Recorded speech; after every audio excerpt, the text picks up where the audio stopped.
Hola, buenas noches a todos. Soy la doctora Mercedes Reyes y antes que nada quiero agradecer a las personas que nos están acompañando el día de hoy. Es un honor para mí dar la bienvenida a la doctora Ana Cristina Aguirre. Ella es neuroanestesióloga. La doctora Aguirre realizó su especialidad en anestesiología en el Hospital Civil Juan I. Menchaca en Guadalajara, Jalisco. Posteriormente se especializó en neuroanestesiología en el Instituto Nacional de Neurología y Neurocirugía Manuel Velasco Suárez y además cuenta con una maestría en gerencia en servicios de salud avalada por la Universidad de Guadalajara. Actualmente la doctora Ana Cristina Aguirre se encuentra laborando en el Hospital Civil Juan y Menchaca y esta noche nos hablará sobre un tema de gran relevancia para la anestesiología y la neuroanestesiología, que es suspensión oportuna de anticoagulación en el paciente neuroquirúrgico. Doctora Aguirre, muchísimas gracias por aceptar nuestra invitación y acompañarnos esta noche. Hola, buenas noches a todos. Al contrario, muchas gracias por la invitación y es un gusto estar aquí compartiendo con todos ustedes. Muchas gracias.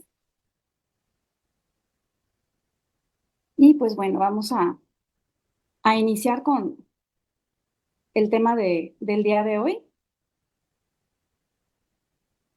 que es la suspensión oportuna de los anticoagulantes. Creo que es un tema que como anestesiólogos o neuroanestesiólogos nos causa cierto escozor el enfrentarnos a un paciente que llegue anticoagulado, sobre todo en cirugías de urgencias, ¿no? Y pues cada vez es más común el ver pacientes adultos mayores sobre todo con algún tipo de antiagregante o de anticoagulante, ¿sí? La mayoría de estos casi siempre por porcentaje son pacientes que tienen afecciones cardíacas, principalmente fibrilaciones auriculares, y que esa población está aumentando conforme envejece la población, por lo tanto el uso de estos medicamentos también va aumentando, ¿no? La suspensión oportuna de estos medicamentos pues es fundamental para poder proporcionarle seguridad al paciente cuando entra a un evento quirúrgico, ¿no?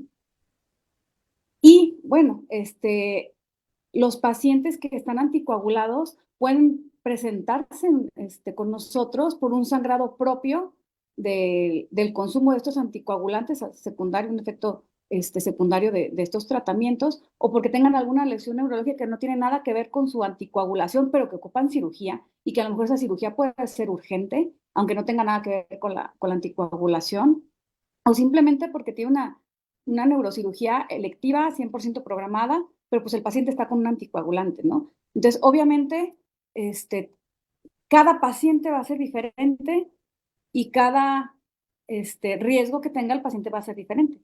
Esos pacientes pueden llegar con hematomas subdurales, epidurales, intracerebrales, hemorragias uranoideas, puede ser cualquiera de estos tipos de sangrados, y no lo vamos a tratar igual a cada uno de estos sangrados, ni igual un paciente que otro, aunque tengan un epidural, digamos, bastante similar. ¿Por qué? Porque a lo mejor el riesgo del paciente por el cual estuvo anticoagulado, pues no va a ser lo mismo. Un paciente que solamente le dan una aspirina porque es un diabético hipertenso a un paciente que toma una warfarina porque tiene una válvula cardíaca, ¿no? Entonces, el tratamiento que tome, pues no va a ser igual.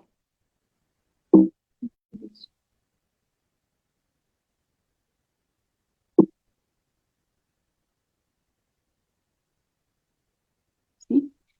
Aunque el perfil de los medicamentos pues ha mejorado con el tiempo, digo, antes casi todos estaban anticoagulados con warfarina, y pues bueno, con el uso de los nuevos anticoagulantes orales, el riesgo de hemorragias intracraneales ha disminuido bastante, hasta un 70% cuando usan dabigatran, 33% si usan rivaroxaban, o casi un 60% si usan apixaban, pero el riesgo nunca ha llegado a cero, ¿no? Sigue teniendo un riesgo importante de presentar una hemorragia cuando toma alguno de estos anticoagulantes. Lo vamos a ver más adelante y más si lo tiene aunado a algún otro tipo de medicamentos.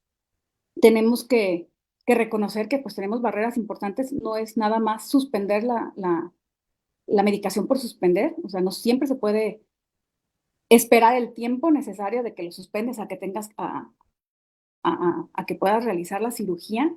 Y pues siempre tenemos que basarnos en los datos, en la evidencia y en lo que hemos visto que funciona en beneficio del paciente. Desgraciadamente, para este tipo de procedimientos, pues no, la evidencia, digamos que no es abrumadora.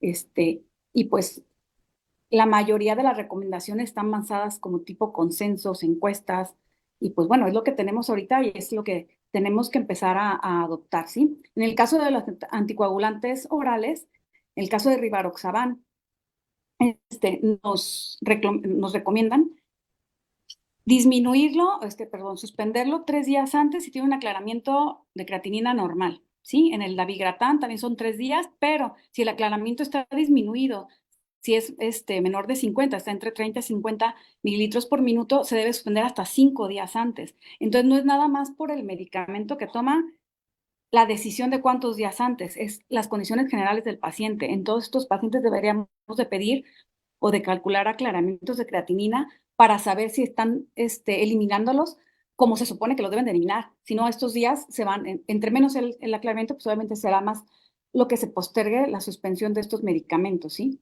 En el caso de warfarina, más o menos se recomiendan de 5 a 7 días, pero siempre vigilando los INR. En cuanto tengamos un INR óptimo, pues podemos entrar a cirugía. Las heparinas de bajo peso molecular, bueno, tienen una vida media mucho más corta, por lo tanto, eso los podemos suspender desde 24 hasta 48 horas antes, según los riesgos quirúrgicos que tengamos. En el caso de la aspirina y otros tipos de antiagregantes plaquetarios, la recomendación general siempre va a ser, bueno, hasta ahorita sigue siendo 7 días. Sin embargo, pues hay varios medicamentos diferentes dentro de esta familia que pueden a veces tener una variante desde los 3 días hasta los 7 días, ¿no? Y bueno, lo más importante es siempre trabajar en equipo. Ahora, aparte del neurocirujano, es muy importante que consultemos al médico que le indicó el anticoagulante. La mayoría de las veces es un cardiólogo, tal vez, para ver juntos la estrategia para suspender y reanudar estos medicamentos ante una cirugía, ¿no? En los anticoagulantes orales, en este momento no está recomendada la terapia puente porque aumenta el riesgo de hemorragia después, durante el evento quirúrgico. Y por lo que se ha visto, el riesgo trombótico al suspender un anticoagulante oral es muy bajo. Entonces no amerita el riesgo de someterlo a un sangrado por ponerle una terapia puente que sí está demostrado. Sí. Bueno, y como comentaba, pues ahorita desgraciadamente las recomendaciones disponibles que tenemos pues son principalmente avanzadas en opiniones de expertos y no tienen algunas de ellas mucho peso en cuanto a evidencia, pero es lo que tenemos en este momento y pues cada vez va creciendo un poco algunos puntos, algunas pautas del manejo que se van reforzando la evidencia de esos puntos y esos son los que podemos empezar a tomar y en los demás pues desgraciadamente seguimos explorando tanto nuevos medicamentos, nuevas estrategias y se va viendo qué es lo que más funciona y qué menos daño hace el paciente. Por eso es muy importante en este tipo de pacientes y como en gran parte de la medicina, en la actualización continua, ¿no? Porque si te quedas con lo que leíste hace 5 años, no, hombre, o sea, ya cambió muchísimo el manejo de estos pacientes de cómo estaban hace 5 años, ¿no? Porque ya han salido de repente 2 que 3 artículos que te dicen, oye, o sea, esto está mal, esto es más peligroso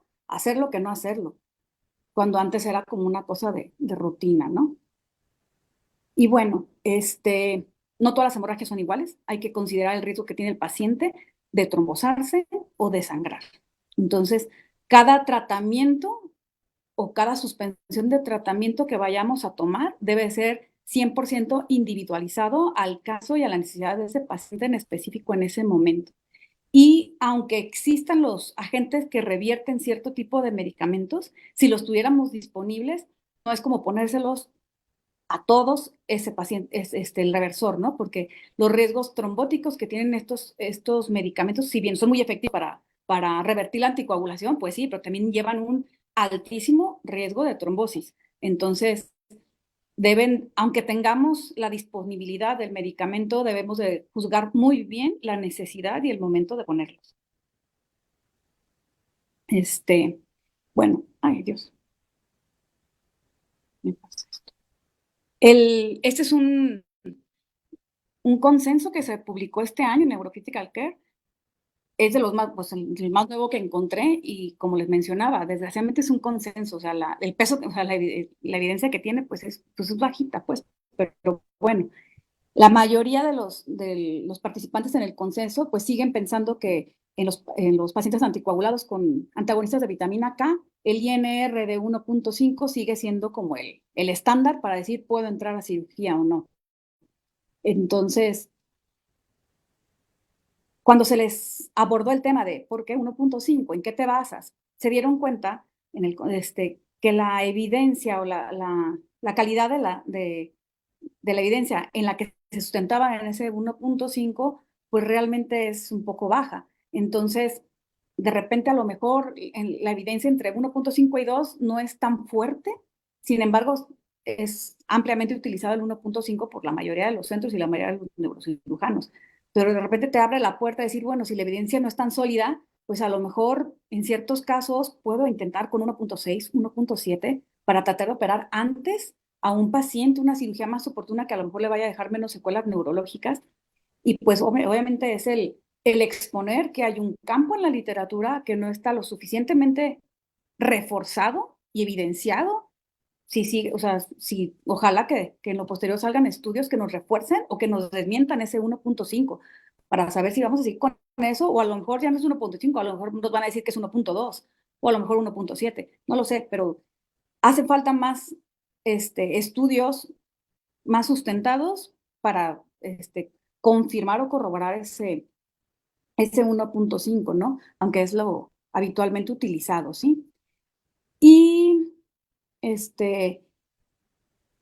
el consenso también la mayoría utilizan o creen apropiado utilizar los concentrados de complejo protombínico para tratar de revertir los antagonistas de vitamina K. ¿Sí? Todas las cirugías que tengan alto riesgo de sangrado, aunque pues saben que tiene un riesgo trombótico asociado, pero lo consideran como apropiado, ¿sí? Y pues bueno, el solamente detener el anticoagulante oral y esperar 48 horas, pues no es apropiado, más que es para los pacientes que tengan un riesgo muy bajo de sangrado. O sea, siempre hay que hacer alguna medida activa para tratar de revertir y mejorar eso y darles entrar a quirófano antes de esas 48 horas. No lo consideran apropiado solamente esperar 48 horas a que pase el efecto, ¿no?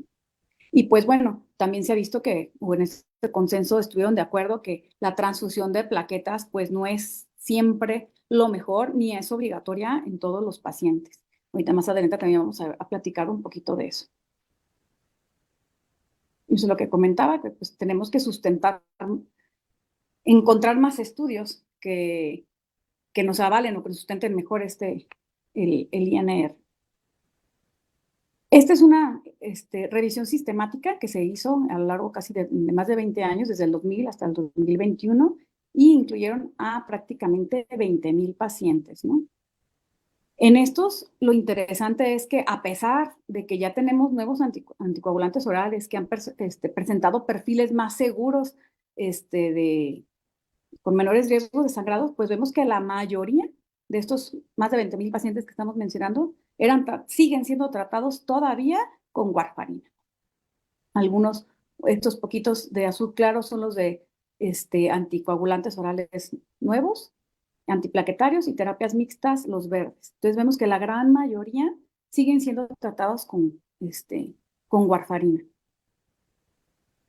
Y bueno, también asociaron el estado clínico del paciente con el tipo de anticoagulante que tomaban, ¿no? La mayoría, los Glasgow más bajos, aquí vemos, estos son los pacientes con anticoagulantes orales, antiplaquetarios, y estos son terapias combinadas. Entonces vemos los que tienen Glasgow más bajos son normalmente pacientes que están recibiendo terapias combinadas.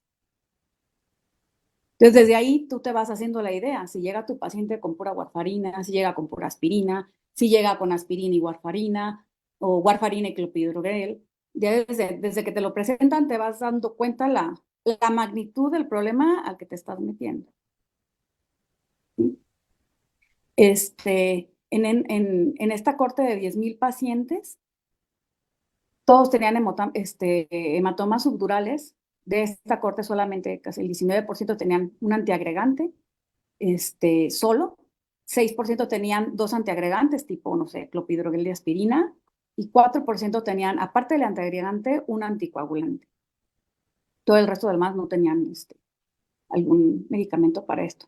Pero vieron que en particular la combinación de clopidogrel con antagonistas de vitamina K tenían más riesgo de desarrollar hematoma subdural que el resto de los pacientes, ¿sí?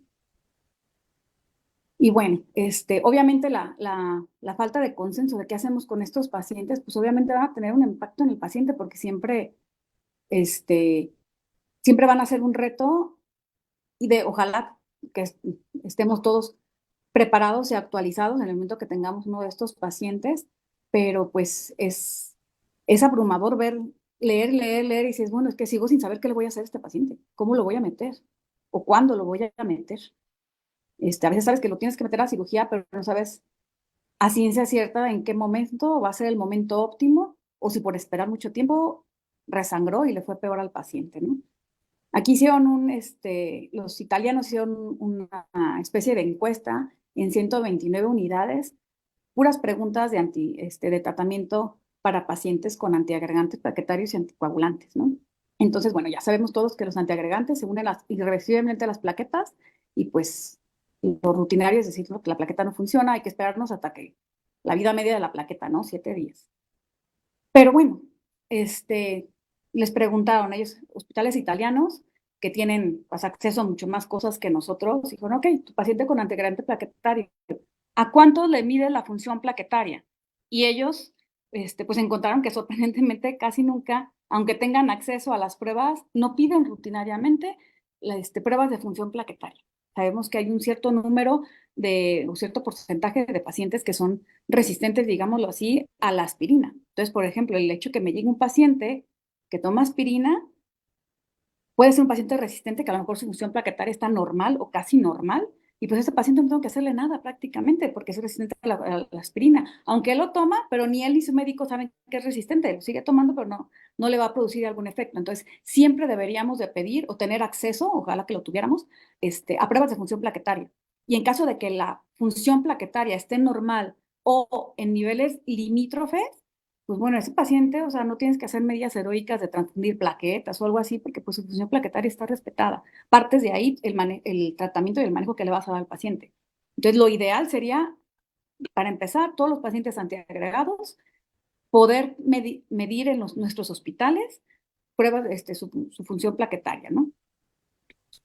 Y dentro de este mismo consenso, pues se les preguntó cuánto suelen esperar de suspenderles una cirugía electiva antiagregantes plaquetarios antes de una aspirina, y todos, la mayoría coincidieron en que pues aspirina de 5 a 7 días, los otros inhibidores, el Prasuger 7 días, clopidogrel 5 días y el ticagrelor 3 días. Entre los pacientes que aparte de antiagregantes pues tienen un alto riesgo, porque acaban de tener un evento coronario, un evento cardíaco reciente, si lees revistas de cardio te van a decir, no suspenda la aspirina, pero lees revistas de anestesia, de terapia o de medicina crítica o algo, te dicen, híjole, bueno, si el paciente tiene una hemorragia intracraneana y toma aspirina, pues a lo mejor sí suspéndesela, ¿no? Entonces, de repente no, dentro de las revistas, no se ponen de acuerdo cuando son de una especialidad o son de otra, ¿no? Por el altísimo riesgo que tiene el paciente, porque dices, bueno, no sé si se va a morir de la hemorragia que va a crecer porque le seguí con la aspirina, o de que se me va a trombosar el stent que le acaban de poner. Entonces, de repente es una situación bastante compleja saber qué es más riesgoso, el riesgo de trombosis porque le acaban de poner un stent o el riesgo hemorrágico porque tiene una hemorragia intracraneal. Entonces, no son decisiones fáciles y no hay respuestas únicas. Cada paciente va a ser totalmente diferente y el contexto y el pronóstico que tenga el paciente pues va a tener que ser adecuado a cada uno de ellos y pues bien platicado con todo el equipo multidisciplinario. Es súper importante trabajar en equipo porque no vamos a poder tomar las decisiones nosotros solos, ¿no? Ni debemos de hacerlo. En el mundo ideal, y estamos hablando de cirugías que fueran electivas, o no sé, a lo mejor un paciente con algún problema de columna, de que, bueno, sí es un hecho que se tiene que operar porque tiene muchísimo dolor y todo, pero si ha tenido algún tipo de intervención de endovascular cardíaca, pues lo mejor es esperar, ¿no? Porque los stents sabemos que se reptilizan la mayor, 4 a 6 semanas y esta periodicidad, el riesgo de trombosis es altísimo, entonces no se deben de someter a ningún evento en ese tiempo porque no podemos suspender el agente. Estamos hablando de cirugías selectivas que podamos postergar ahí la cirugía. Si fue a lo mejor un evento diagnóstico o que lo vieron y es terapéutico, pero no fue así un infarto como tal, una angina como tal, un evento agudo, a lo mejor no podemos esperar un mes, pero si es un paciente que le pusieron un stent porque tuvo un infarto, ese paciente no lo puede meter al menos en 6 meses. Obviamente estamos hablando de cirugías selectivas, porque no podemos suspender el antiagregante en esa temporalidad. La transfusión de plaquetas, pues es una opción, digamos, válida solamente en casos de sangrados que sean potencialmente letales. No lo podemos utilizar para todos. El otro día pasé por urgencias y era un paciente con hematoma subdural que tomaba aspirina. Y estaba súper tranquilo el paciente, ¿no? Y el neurocirujano, ay, vamos esperando y después lo pasamos, tranquilos. O sea, el paciente estaba neurológicamente íntegro, ¿no? Y me acuerdo mucho que la médico que estaba en urgencia dijo, pues pásalo ya, ponle plaquetas, no pasa nada. Y pues no. Si el paciente está bien, en ese momento no es letal la hemorragia y puede ser, hay que hacer otras medidas antes de poner las plaquetas. Solamente para el paciente que de plano no puede esperarte, que el sangrado de verdad ya lo está matando, es al que debemos de ponerle plaquetas. No lo podemos utilizar como profilácticamente para que en el transquirúrgico no me vaya a sangrar. O sea, no es una medida profiláctica ni es una medida inocua. O sea, tiene sus riesgos y son bastantes. Entonces, no es una medida que debemos de tomar tan a la ligera como creo que hace tiempo se tomaba mucho a la ligera. También debemos de considerar las variables farmacológicas del medicamento, cuánto tiempo tiene de que tuvo la última dosis, para ver si de todas maneras va a ser factible o no aplicarle plaquetas en caso de que lo requiera. Y qué tipo de sangrado tiene. Se hizo un estudio, el PATCH, donde le administraban plaquetas a pacientes con hemorragia intracraneal que llegaban dentro de las primeras 6 horas al hospital y les tomaban una tomografía y todo. Les aplicaron plaquetas a estos pacientes y el objetivo era ver la capacidad funcional a los 3 meses. ¿Y qué pasó en este estudio? Pues sorprendentemente se dieron cuenta que el grupo al que se le transfundió plaquetas se murió más y tuvo una mayor dependencia a los 3 meses y tuvieron complicaciones graves mayores a los que no les transfundieron plaquetas. La mayoría de estas complicaciones graves fueron asociadas a infecciones, vías urinarias, pulmonares, lo que ustedes quieran. Pero bueno, fueron 191 pacientes y se les murieron más y quedaron peor neurológicamente a los 3 meses los pacientes con plaquetas que los pacientes sin plaquetas. Entonces, por eso comento que no es una decisión a la ligera y no es como tan innocuo decir, ay, ponle plaquetas y con eso va a estar bien. Entonces debemos de considerar eso. Después se hizo otro estudio, el DASH, donde utilizaban desmopresina para los pacientes con hemorragias intracraneales. Todos, desgraciadamente este estudio empezó en el 2019. Entonces se les atravesó el COVID, muchos de los centros que tenían destinados a reclutar pacientes se convirtieron, se cerraron, se les murió un investigador, ¿no? Les pasó tanta calamidad de cosas y por más que extendieron el estudio, pues no pudieron reclutar el número de pacientes que esperaban y al final de cuentas fue una muestra pues bastante pequeña, pero con resultados interesantes, ¿no? Todos los pacientes utilizaban tomoprofilaxis para embolismo con medias neumáticas, los trataron igual, se ocupa cirugía, lo metemos a quirófano, se ocupa tratamiento para la hipertensión intracraneal, se les dio el manejo como estándar a todos, la única diferencia es que había un grupo placebo y un grupo de desmopresina. Como mencionaba, fue una muestra bastante pequeña, 27 en cada brazo. Espero que lo amplíen posteriormente, pero la pandemia los arrasó. Y bueno, a los 90 días, la escala de ranking mostró mejores resultados en los pacientes que en el grupo de desmopresina. Y las complicaciones que presentaron los pacientes de desmopresina, ninguna fue grave, no tuvieron problemas así de hiponatremias y cosas así graves que pudieran contraindicar el uso en todos estos pacientes, fueron bastante tratables y no representaron un riesgo extra para el paciente. Por lo tanto, pudiera sonar una opción interesante y que puede ayudar a los pacientes y al parecer no les hace tanto daño como ponerles plaquetas. Pero repetimos, fue un estudio bastante pequeño, solamente 27 de cada grupo, pero es algo para tenerlo en la mira. Y hay un antiagregante que es el ticagrelor, que tiene un antagonista específico, que es el berdaziumab.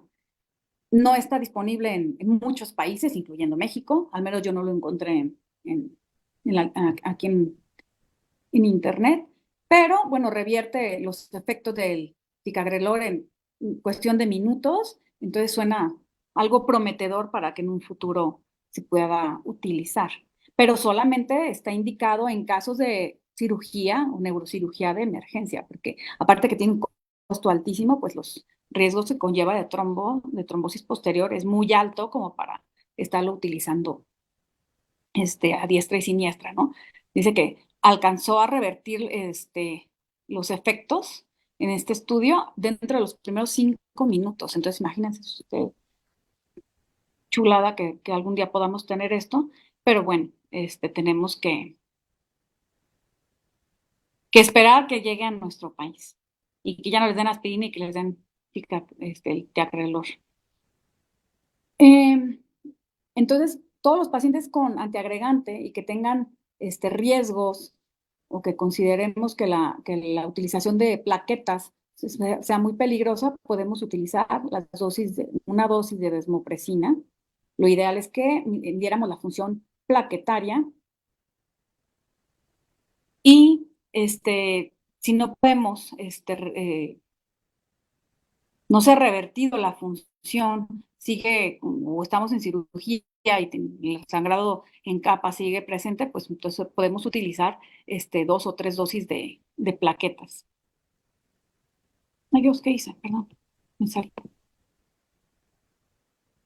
Pero siempre como un tratamiento de segunda línea, no profiláctico ni mucho menos, siempre ante una hemorragia que no podemos controlar, que ya está comprometiendo la vida. Si nuestro paciente está tratado con antagonistas de vitamina K, pues lo que normalmente tenemos para tratarlo y lo que se ha utilizado más comúnmente es el plasma fresco congelado. Sin embargo, pues bueno, sabemos que también tiene riesgos asociados, son volúmenes mucho más grandes los que se tienen que utilizar, el tiempo de infusión es mucho más largo, pues puede causar reacciones alérgicas, todos los riesgos de una transfusión que se les ocurran, pues los vamos a tener presentes. Entonces tenemos que valorar bien si vamos a someter a nuestro paciente a ese riesgo. Obviamente la vitamina K pues suena bastante lógica, ¿no? De un antagonista para revertir el efecto. Desgraciadamente, pues la sola vitamina K puede tardar hasta 24 horas en normalizar el INR, ¿no? Aunque la repitamos y todo. Entonces, depende el tipo de cirugía y la urgencia que tengamos, si la vitamina K es o no una opción. Si es una cirugía electiva, no tenemos prisa, pues a lo mejor podemos hacerlo, ¿no? Pero en una cirugía de urgencia, pues no es como algo muy resolutivo, porque va a tardar más de 24 horas, si es que lo revierte a los niveles del INR que necesitamos para entrar a quirófano, ¿no? Deberíamos de empezar con dosis de 2.5 a 10 miligramos de vitamina K cada 30 minutos, lo podemos repetir a las 12 horas. Podemos administrar la vitamina K junto con plasma fresco congelado o con concentrado de complejo protombínico. El plasma fresco congelado de 15 a 30 mililitros por kilo, pero vamos a tener infusiones desde 3 hasta 6 horas. Y obviamente con unos volúmenes pues altísimos, ¿no? Y si tuviéramos o tenemos complejos de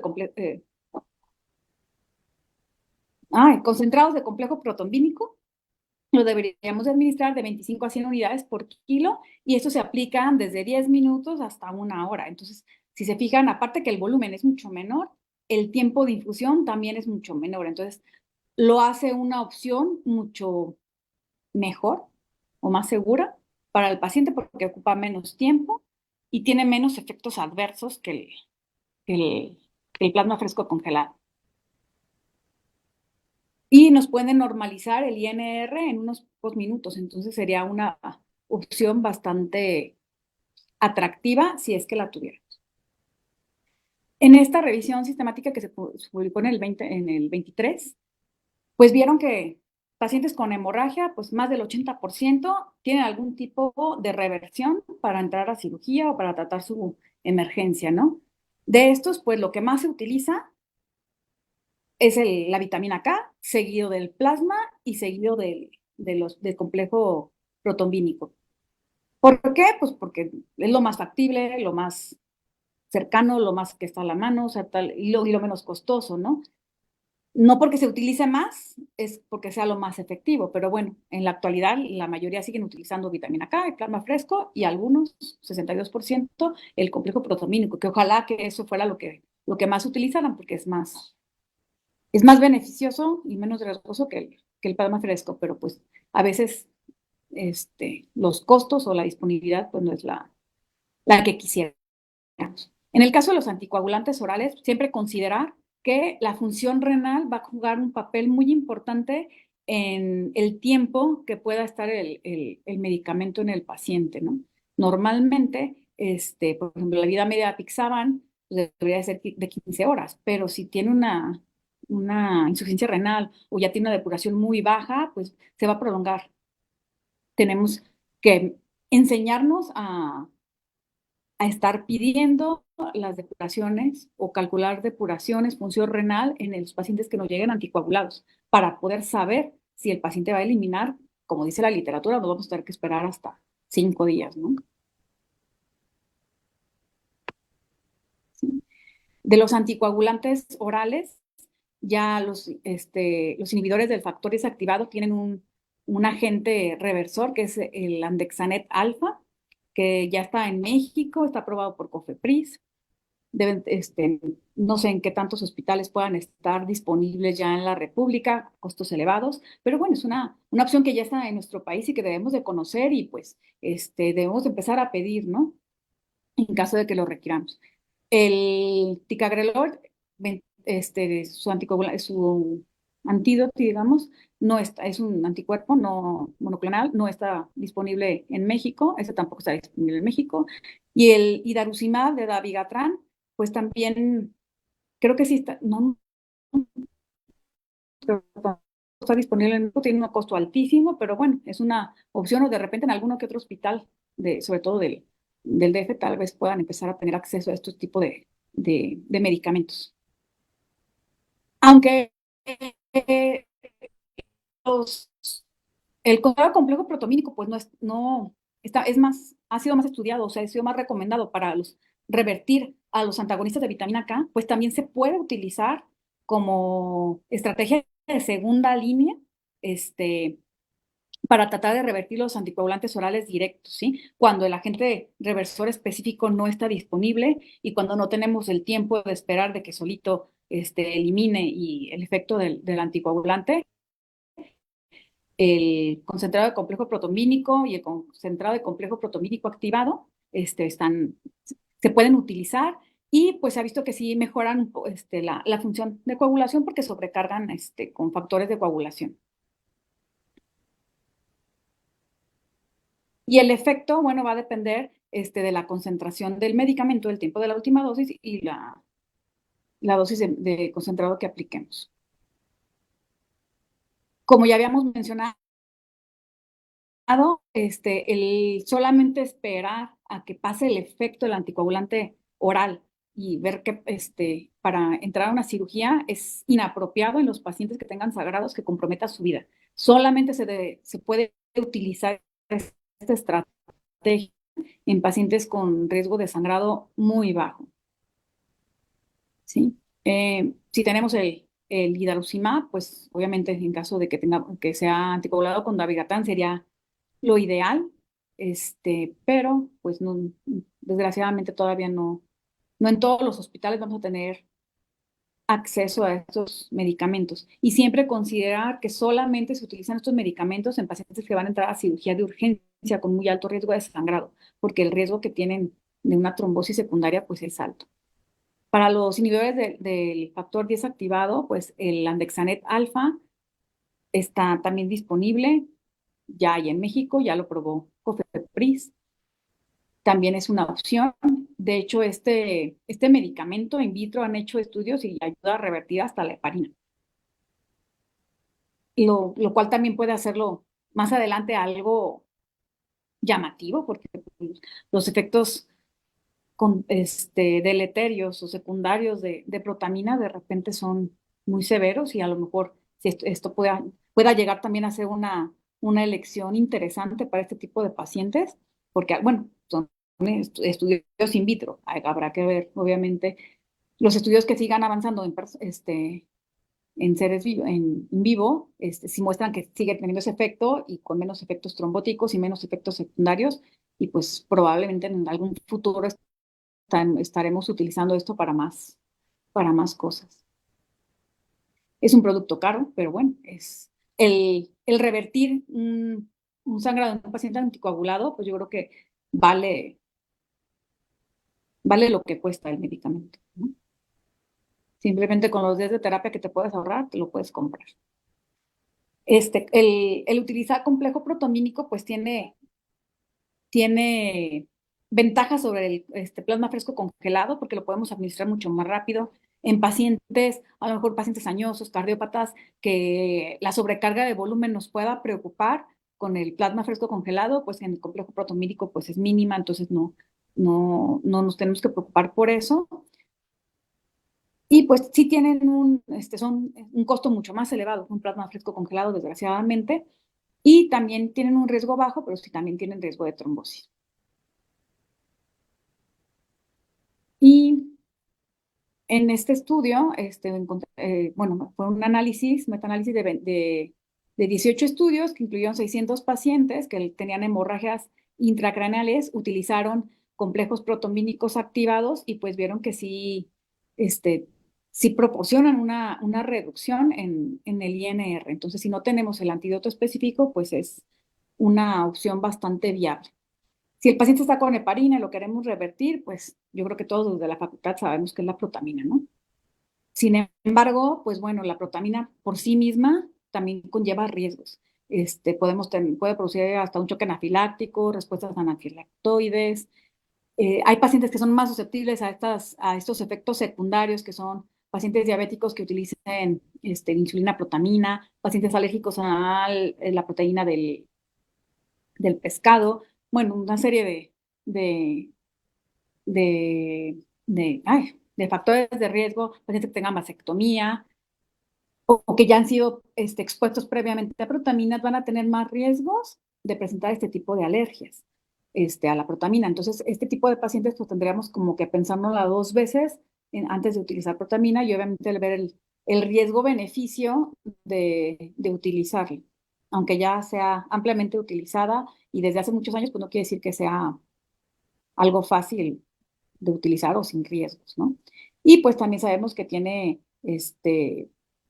puede haber un efecto, digamos, paradójico y producir trombocitopenia, y eso que nos empeore nuestro cuadro. Son pacientes raros en los que pasa eso, pero es un efecto que puede pasar. Ya se están estudiando otro tipo de medicamentos para revertir las heparinas, pero todavía están en fases de investigación, no están disponibles a la venta.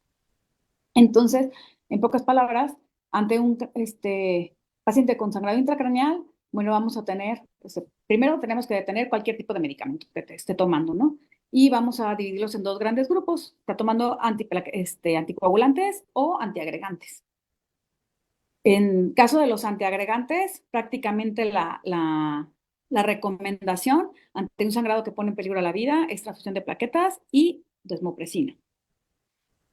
En el caso del ticagrelor, si estás en un país donde exista el ventaracimab, pues lo puedes utilizar. Y es el que comentamos que tiene una reversión casi inmediata, a los menos de 5 minutos ya hizo efecto, pero no está disponible en muchos países, incluyendo México. Si el paciente está con anticoagulantes, bueno, si son antagonistas de vitamina K, lo primero que tenemos que hacer obviamente es monitorizar el INR y podemos considerar el concentrado de complejo protombínico, de preferencia de 4 factores, más vitamina K. A dosis más altas, de 25 a 50 si el INR es mayor de 2, si el INR es de 1.3 a 1.9, también es complejo protoménico, pero a dosis más bajas, de 10 a 20, también acompañado de vitamina K. Si el paciente está tomando dabigatran, si tienes acceso al antídoto específico, que es el idarucimab, también se debe de considerar. Si no lo tienes disponible, vas a utilizar complejo protoménico de 4 factores o de 3 factores, lo que tengas disponible. Y para los inhibidores de factores activados, si tienes disponibilidad del andexanet alfa, hay que utilizarlo, y si no, igual, concentrados de complejo protomínico de 3 o de 4 factores, lo que tengas disponible. Este algoritmo se hizo muy interesante en general son unas guías de sangrado severo y me gustó mucho el artículo, viene dividido por todas las especialidades y en el apartado de neurocirugía, pues vienen recomendaciones muy particulares que difieren bastante con las de cualquier otro tipo de cirugía. Si uno se pone a leer nada más, siempre te dicen, puedo hacer esto, excepto en neurocirugía. Entonces, por eso se me hizo me gustó mucho porque no todos te dicen, excepto en neurocirugía, pero no te dicen qué hacer en neurocirugía y te dejan ahí con la duda. Entonces, se me hizo bastante interesante. Prácticamente nos dicen lo mismo, ¿no? Si está con apixaban o rivaroxaban, pues el Andaxanet alfa o concentrado de complejo protombínico, o ambos. Y aquí te ponen considerar el tratamiento estándar. Y en el tratamiento estándar viene ácido tranexámico, desmopresina, o sea, todo lo que ya vimos no está peleado con a este paciente de rivaroxaban, también ponerle desmopresina, también ponerle ácido tranexámico, que lo manejan como el tratamiento estándar, aparte de esto, que te va a ayudar un poquito, ¿no? No es como que, ay, nada más le voy a poner ácido tranexámico, no, pues no, tampoco no es magia. Pero te dice, considera que aparte de esto, puedes utilizar las otras medidas estándar que puedes utilizar en neurocirugía para tratar de disminuir el sangrado, tipo ácido tranexámico o desmopresina. Igual en el dabigatran, el antídoto específico, que es el idarucimab, el concentrado de complejo protombínico, y el tratamiento estándar, donde mencionan desmopresina y ácido tranexámico. Y pues para los que no tienen antídotos específicos, pues solamente los concentrados de complejos protombínicos, ¿no?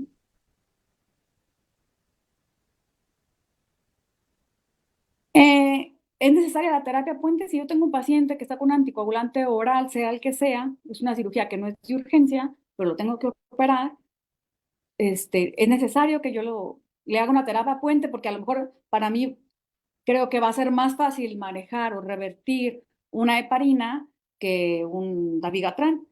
No es aconsejable la terapia puente, aumenta el riesgo de sangrado y pues no debería de utilizarse ya. A menos de que sea un paciente con altísimo riesgo de trombosis, entonces es la única excepción, o sea, un paciente que se acaba de infartar casi, es el único en el que puedes así como considerar una terapia puente, que el riesgo de trombosis sea mayor al riesgo hemorrágico de la neurocirugía. Y pues se tiene que hacer de la mano con el equipo multidisciplinario. En el caso de los antiagregantes no es necesario hacer terapia puente. Y otro punto importante, pero eso ya es como otro tema que después podrían analizar, es, ok, ya pasó, paciente anticoagulado, ya pasó la crisis, ya salió, o sea, ya pasó la emergencia, lo metimos a quirófano, drenamos, es un éxito. ¿En qué momento lo vas a volver a antiagregar o anticoagular? Porque ese paciente tenía un anticoagulante por alguna razón.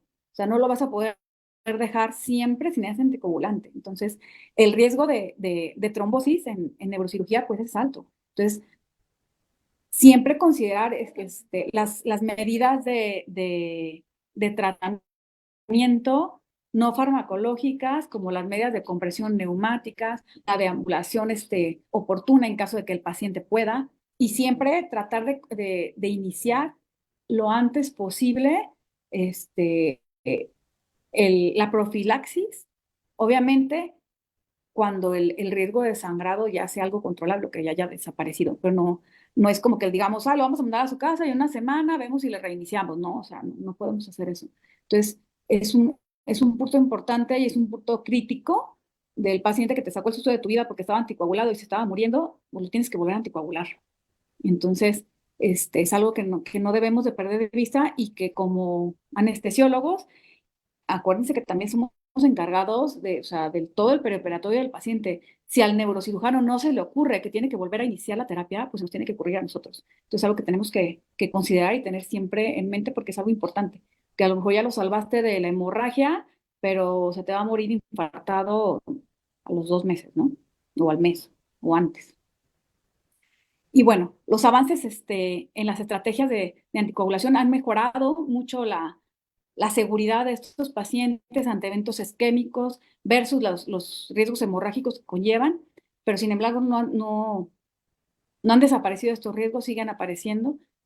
Las preocupaciones de todos los efectos secundarios de los agentes reversores también.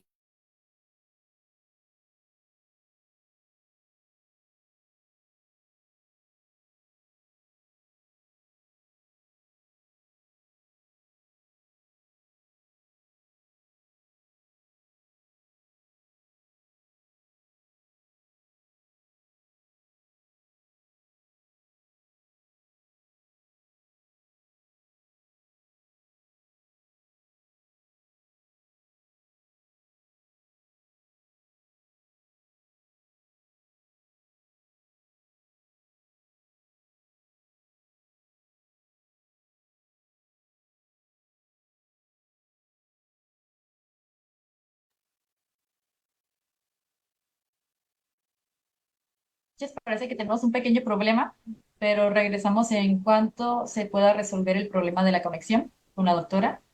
Si nos permiten un momento, muchas gracias.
Bueno, como comentaba, siempre se debe trabajar con un equipo multidisciplinario y muy importante, hay incertidumbre en el momento seguro para reanudar la terapia de anticoagulación o, o antiagregante, pero es un, un punto que no podemos postergar innecesariamente porque eso implica un riesgo para el paciente.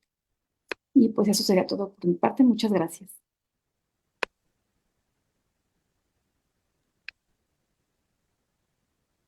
Muchísimas gracias, Cristi, por esta excelente presentación. Sí, tenemos aquí algunas preguntas en nuestro foro.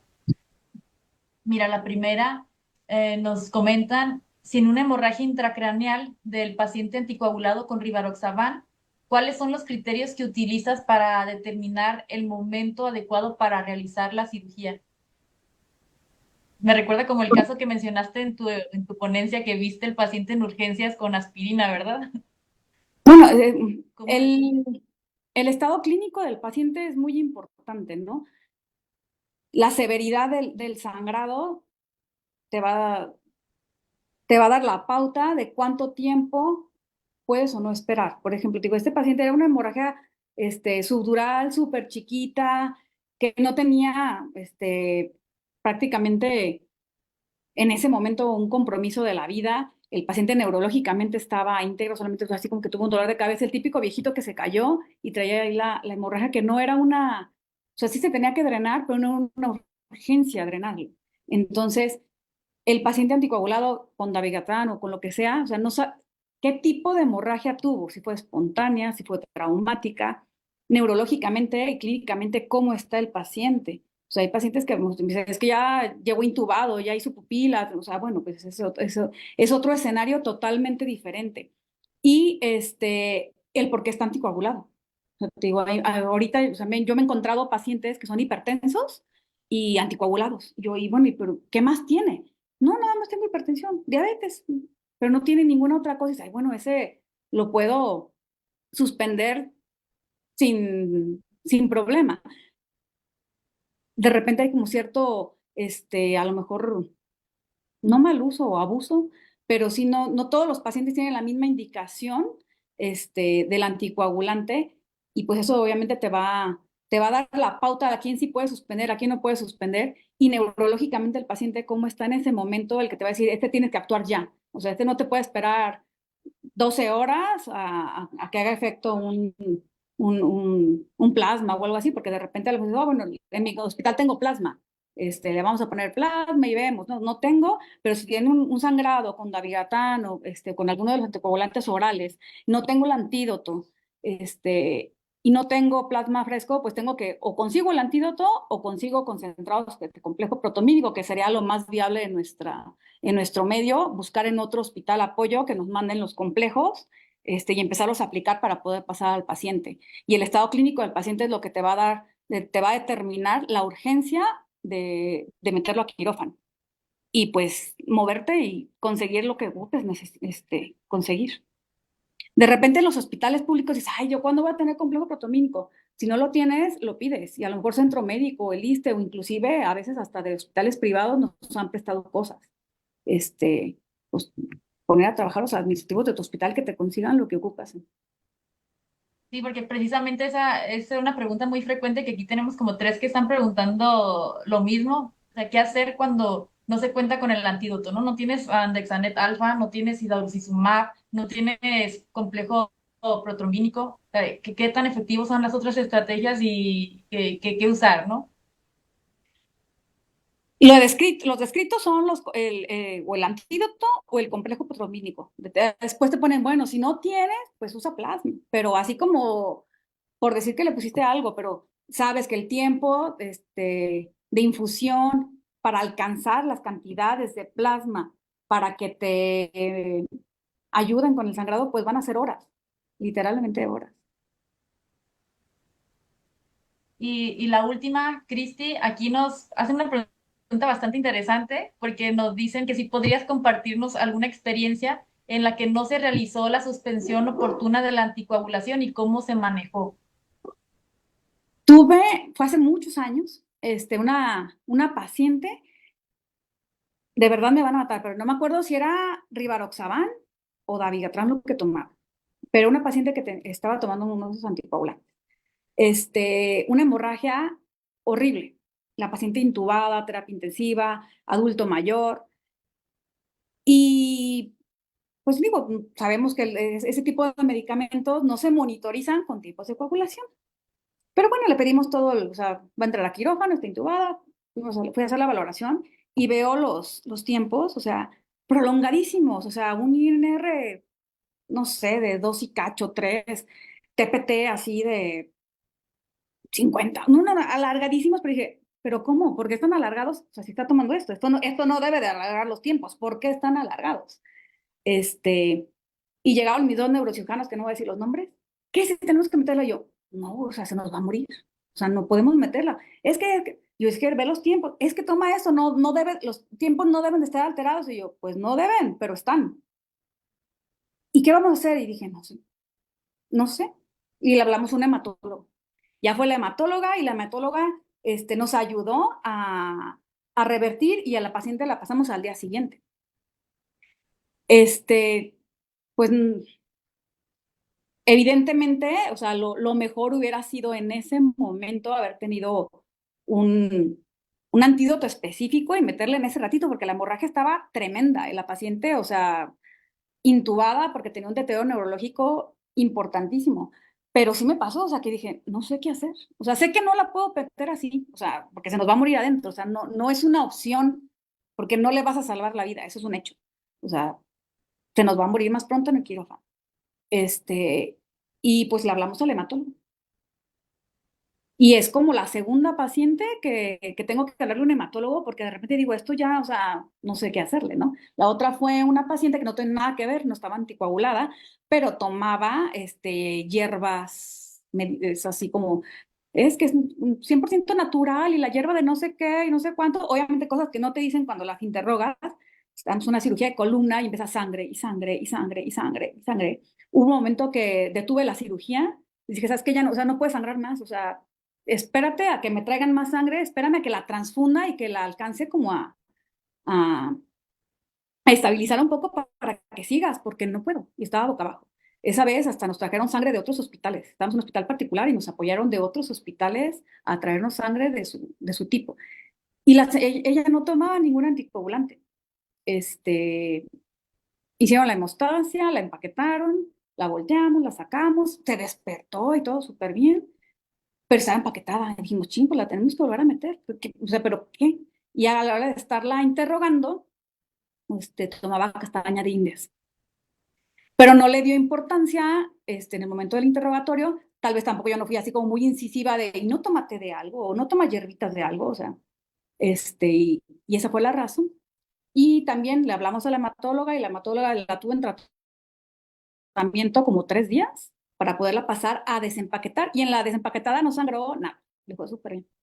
Pero sí, son cosas para las que hasta que estás en el momento, sabes qué, qué hacer y ya después de eso pues vas aprendiendo y ya dices, ay, bueno, ya sé. Para la próxima, o sea, ya no se me pasaba a preguntar si tomaba un té, un chocho o algo así que no fuera medicamento. Pero sí, son los dos casos que más recuerdo que sí, o sea, que dije, no, pues no, no lo puedo pasar. La mayoría, los alcanzas a compensar o el paciente te da tiempo de planearlo y de sacarlo adelante. Pero eso sí, fueron así como en ese momento crítico, o sea, que estaban sangrando, sí, fue a hablar, yo sí les hablé le hablamos a una hematóloga. Bien, Cristi, tenemos otra pregunta aquí de la doctora Angélica Álvarez. Ella nos pregunta para cirugía programada en mastectomía bilateral en pacientes sin patología neurológica con 45,000 de plaquetas, ¿cuántos paquetes plaquetarios se recomienda transfundir? Ay, bueno, es que también, aparte es un paciente oncológico.